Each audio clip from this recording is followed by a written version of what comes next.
We had a deal. What's your question? And it can't be my name. Ass-kicking, a heartbreaking breakup, and more clues to the Black Hood's identity. Yep, all that happened on this week's Riverdale, so let's break down Season 2, Episode 5 right here on What Happened.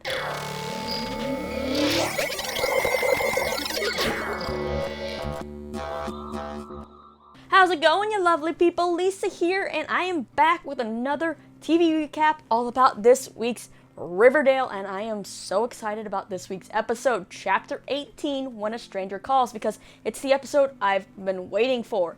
This season started off pretty slow in my opinion. Not that it hasn't been good, but it just seems like it dragged, which is saying a lot since we're only 5 episodes into like a 20 plus episode season. But this week's episode kind of makes up for it all because it was so good, and we're finally getting somewhere with our plot lines. Plus, it was full of girls kicking some ass, but also had a sad breakup. And it was like Scream meets Fight Club meets The Notebook or something. And like I said, loved every second of it.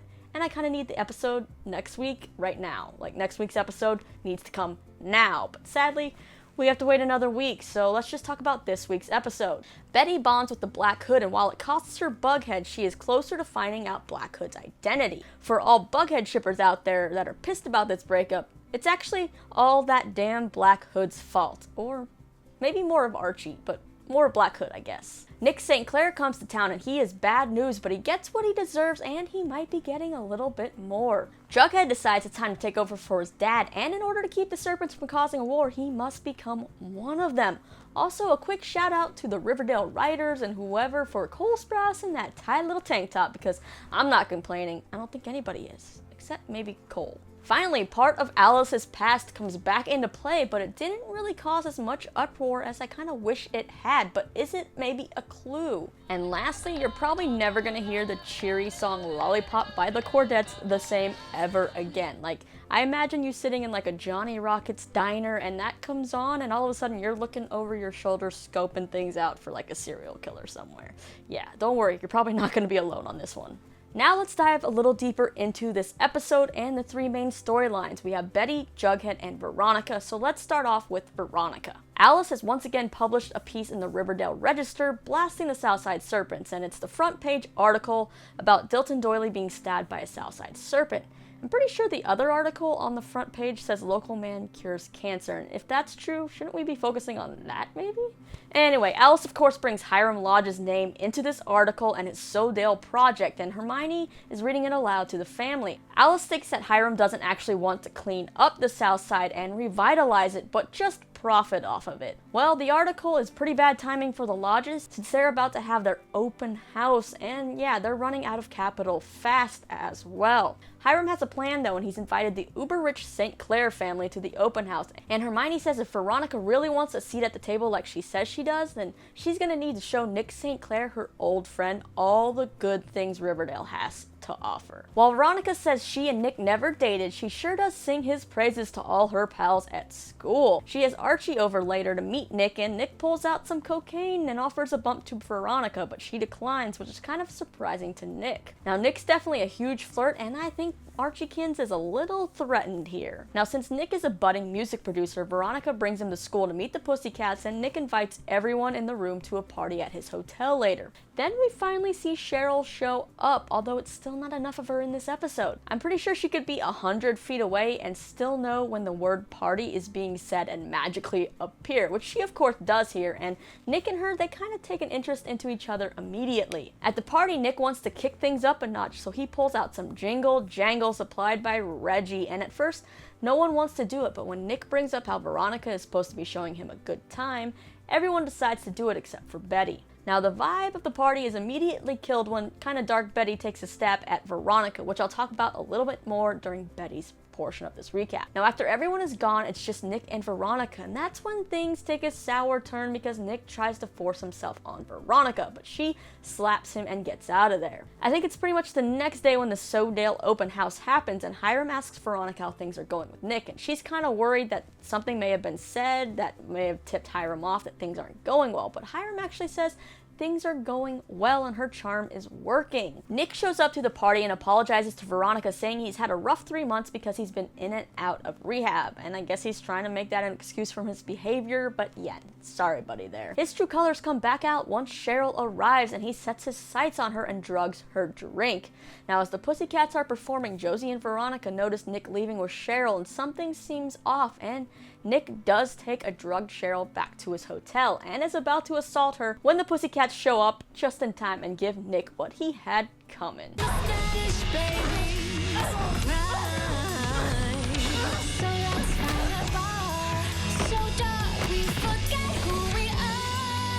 Hell yeah, girl. Power right there. Do not mess with those Pussycats.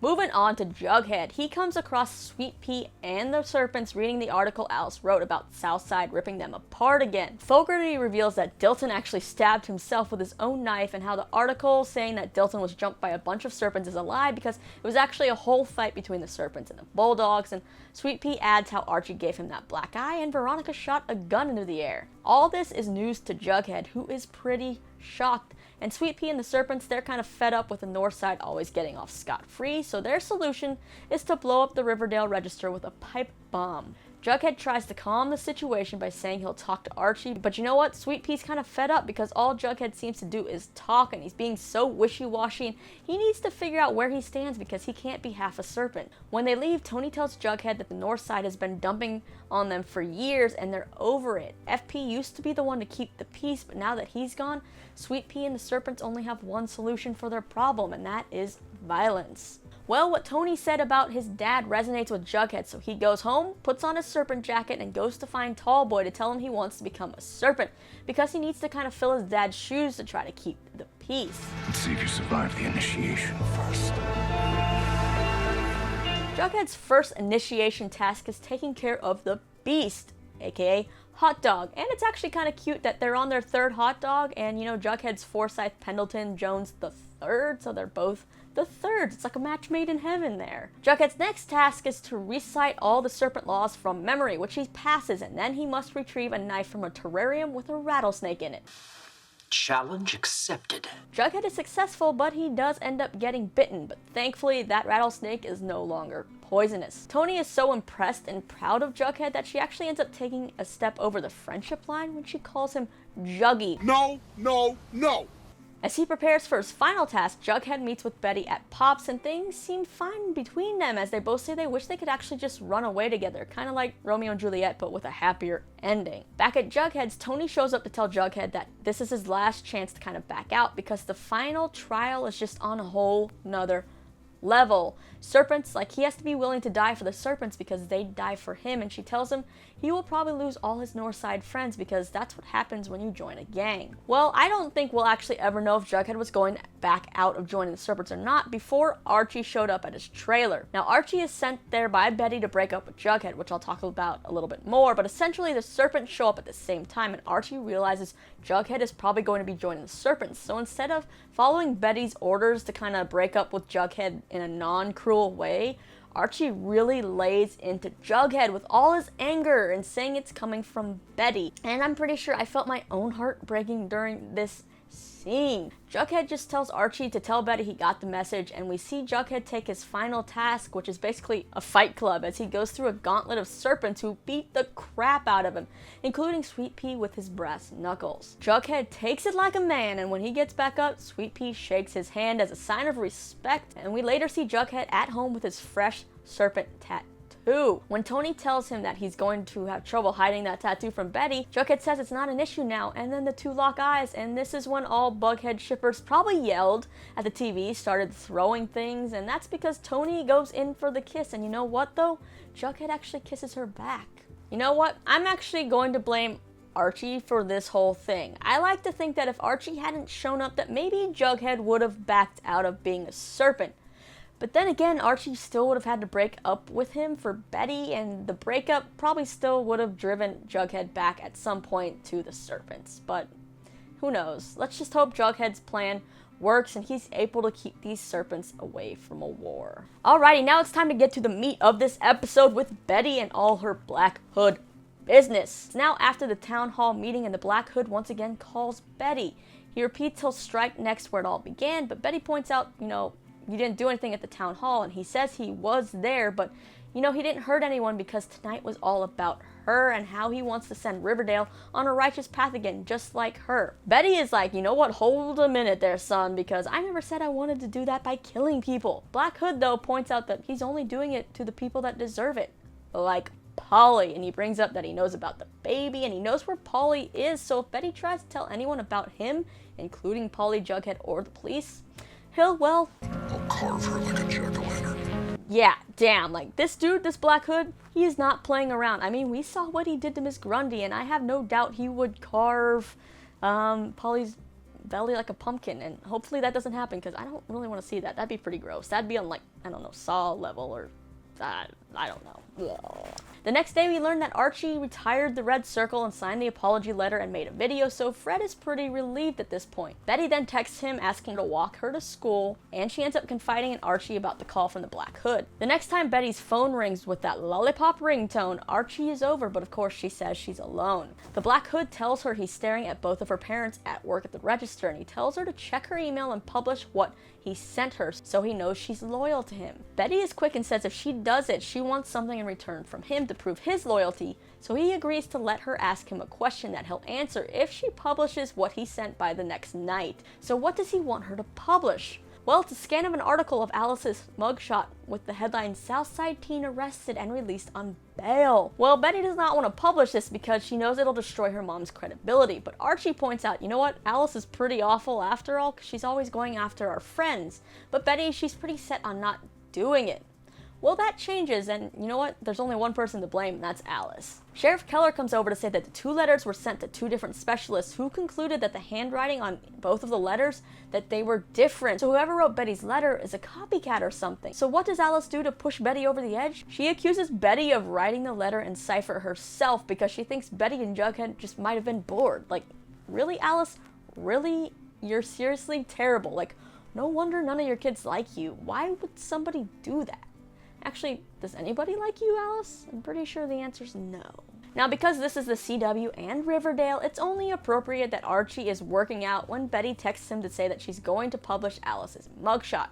I mean, I'm not actually complaining here. Alice finds out about the article when she shows up to Pops, and he informs her about it, and everyone's pretty much giving her some weird looks. When Alice confronts Betty about where she got the article because she ripped it out of every public archive, so there should be no traces of it, Betty just says maybe it's one of those Southsiders you were trashing every day when you secretly were one, or are one. Well, while Alice is mad at first, she decides to embrace what happened and walks into the Sodale open house like she freaking owns the place like a queen.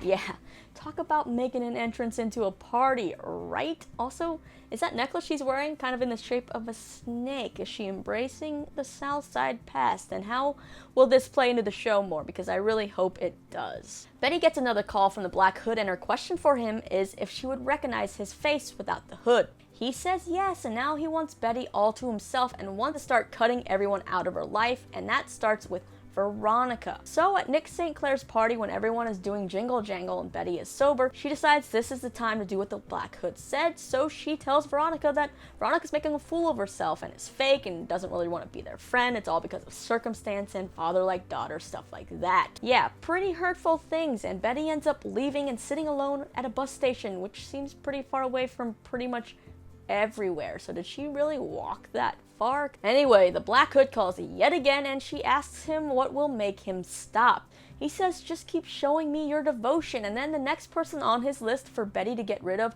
is Jughead, and if she doesn't cut him out of her life, he will. Well, Betty just can't bring herself to do that, so she tells Archie what the Black Hood is having her do, and Archie is ready to call the police, but Betty points out that the Black Hood hasn't attacked or killed anyone since she's been talking to him, so if she keeps him calm like this, things will be okay, hopefully. Betty then asks Archie to break up with Jughead for her and says that they just need to stay away from each other for a bit and, don't be cruel to him, but just say enough to make Jughead believe it, but leave it in a good place so they can walk back into their relationship later. Archie agrees, but as I mentioned before, when he goes to see Jughead, he kind of paces outside the trailer at first because he doesn't know if he can go through with it. When Jughead walks out and tells Archie that it's a bad time and the serpents show up, that pushes Archie over the edge, and suddenly he has no problem putting his feelings towards the serpent into words he claims are from Betty's mouth. Now, once that deed is done, Betty gets another call, and the Black Hood says that if she wants to know who he is, then to go to this abandoned house at the edge of Fox Forest at the end of a service road. She goes there, and the Black Hood calls again, and Betty finds a present in the middle of the floor of the living room, and inside of it is a Black Hood. He tells her it's the answer to her questions of who he is and to put it on and turn around and look in the mirror. He says we're the same, and then she hears something and runs from the house. She then gets a call from Archie about Cheryl, so she goes to see the group, and Cheryl tells the group that she wants Nick to pay for what he did, so she's planning on pressing charges. Well, she might not get to press those charges if the Black Hood gets to him first. As Betty is studying the list of notes she has about what we know about the Black Hood, he calls and says that he knows she's been talking to Archie because he's been watching. So, yeah, it's bye-bye time for Polly, unless she can give him a name of someone else who is guilty. Otherwise, he's going to kill her whole family and everyone she loves. So what does Betty do? She just blurts out Nick St Clair's name, to which the Black Hood says, I told you we were the same. Yeah, that was a lot in that episode. Like, holy crap, my brain is still trying to kind of process everything that happened in this episode.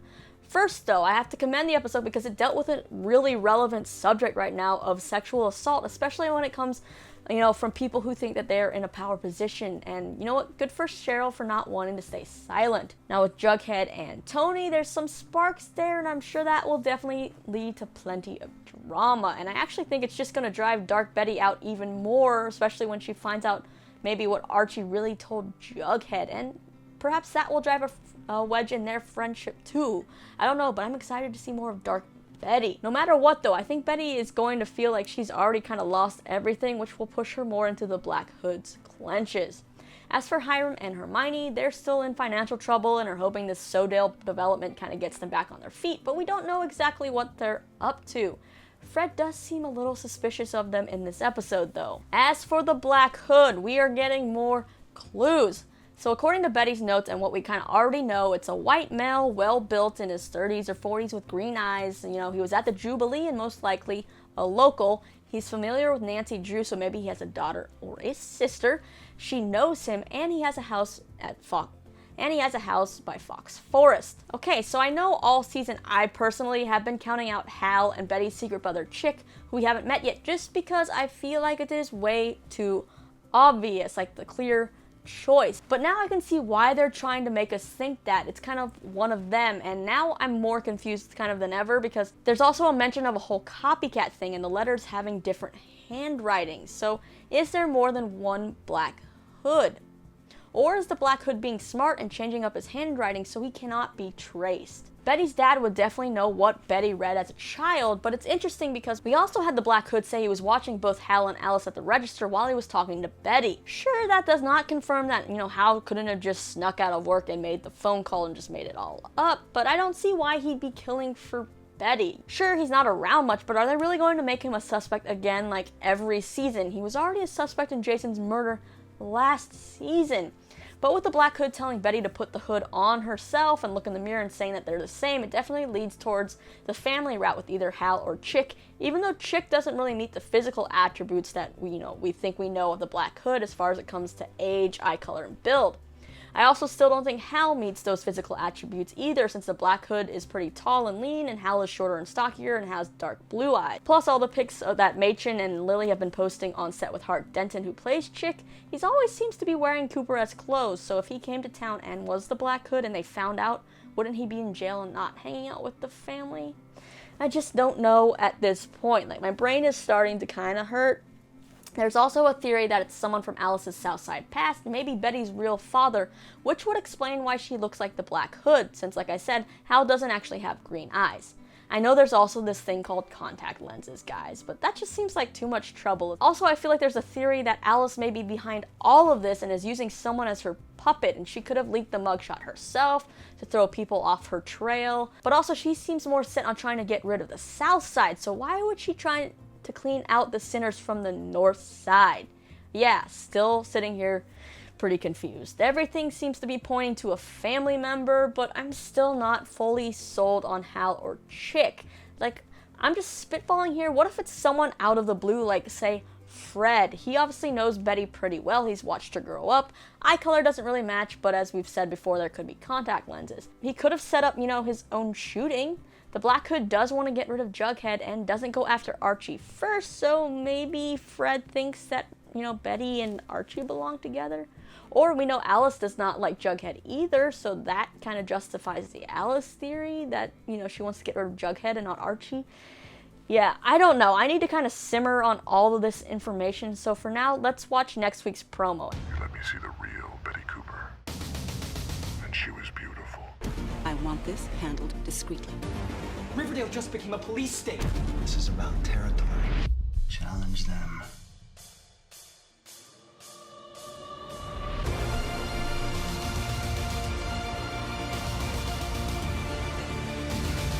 Why do I feel like I'm stepping into a mashup of Grease and The Fast and the Furious? You know what? I'm actually not that mad about it. I just hope that this episode, next week's episode, keeps up with the pace of this week's episode, because we're starting to get on a roll and I don't need it to slow down again. As far as my favorite performances from this week, I gotta give kudos to Cole and Lily for both pulling off pretty emotional performances. I'm glad we finally got to see a bit more of Cheryl and Josie and the Pussycats this episode, but I'm ready for more of them too. And I love the return of the Archie-Betty friendship. Plus, Dark Betty's really starting to come out and play, and I am here for it. And from set pictures that the cast have been posting from this week of what they're currently filming, it seems like they're in a church again. So that's usually when they are at a funeral. So is it a funeral for Nick St Clair coming up? I don't know, because he's not from Riverdale, so he wouldn't have a funeral in Riverdale, right? Just because he died there, if that happens. So is it a funeral for somebody else? Here's the thing though, Betty's wearing pink and white. Why'd you wear that to a funeral? Although Cheryl did wear white to Jason's funeral. I don't know. Someone else gonna die, because I think it might happen. Now it is time for you to hit the comments down below with your theories and thoughts on this episode. What were your least favorite and favorite moments? Are you still going with the Black Hood being a Cooper, or is it someone that we shouldn't expect? Do you think the Black Hood will take out Nick St Clair? And what do you think will happen with Jughead and Tony? Are you shipping that, or are you still heartbroken over Bughead? Let me know, then you can click right over here for some of my recent interviews. And hopefully you come back next week so we can talk all things Riverdale and solve this mystery together, because I'm going to be sitting here confused and I need your help. Alright, that's it for me. I'll see you soon.